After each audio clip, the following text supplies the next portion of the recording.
I'm going to be doing a Tunisian extended stitch, TES. And when you're doing an extended stitch, you do not need a typical foundation row. You can work right into the chain for this. But for this one, skip 2. Now insert your hook into the chain, yarn over, pull up a loop, and chain 1. Now that's what makes it extended. It extends up a little bit. So insert your hook and chain 1. See how that works? Now if you really like this extended stitch, you can use it instead of a reverse stitch or a purl stitch to keep your work from curling. So if you have a stitch pattern that curls and you'd like to implement a stitch at the beginning that doesn't curl, this is a good one. Tunisian extended stitch, TES. You could just work one row of this and that will really help with that curling. Chain 1. Now remember, because this is a taller stitch, instead of skipping 1 at the beginning, I skipped 2. And I'm just going to work all the way across. All the way across here.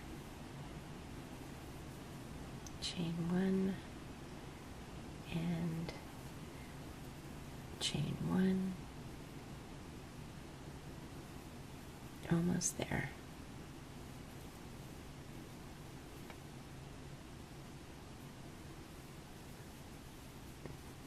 Chain 1, 2 more. See how easy and quick that is, and like I said, it just doesn't curl at all. So if you want to do an entire piece in this, go ahead. Or if you just want to do the first row in this, it should really help with that curling. Now you see there's a row of little chain buttons sitting down there. Isn't that cute? Now chain 1 to close, and then just go all the way across with a yarn over, pull through 2, pull through 2. Now because this is one of the taller stitches, you can use any of the insertions that you want. I'm going to be demonstrating the TES worked as for simple stitch, and your pattern should indicate whether you are working it as for knit stitch or reverse stitch, because you can use it for anything. You could even purl it if you wanted. So go back all the way to the beginning. Now because it's a tall stitch, I do recommend to chain 1 here at the beginning, and you skip the first one just like normal. And then, like I said, I'm demonstrating the simple stitch version. Now you could do a knit stitch version and chain 1 at the top. See, that works. You could work a reverse. Pull up a loop and chain 1.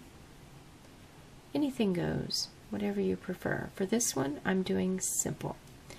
Right in the front vertical bar, and then all the way across. Now I want you to stay with me until I get all the way across, and the reason why is because I want to make sure you know exactly where to place the last stitch.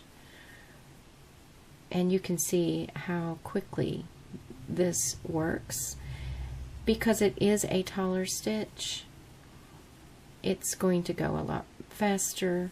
It's more the height of a double crochet, whereas the regular stitches are more the height of a single crochet. So naturally, the stitches are going to go faster. And the fabric is very drapey, and it also does not curl at all.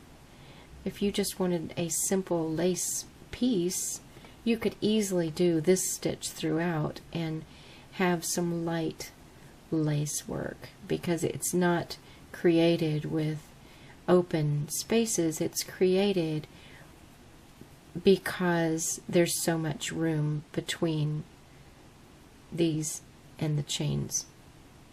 Now for the last one, if you recall, this was the base of the extended stitch, that chain 1, and this is the closing. So don't dip down too far thinking that that's where it's at, because it's not. It's up in the top one. And pull a loop through and then chain 1. Now see that? You may think that that I think I actually went into the chain. Hold on, let's just look at this very carefully. This is the chain 1 and this is the top. So you're going to stitch into that one and then chain 1. So that's the chain 1 and this is the top. See, chain 1 and this is the top. And then pull through 2. Okay? If you don't do that, what will happen is your side will get smaller and smaller and smaller, and it will be distorted.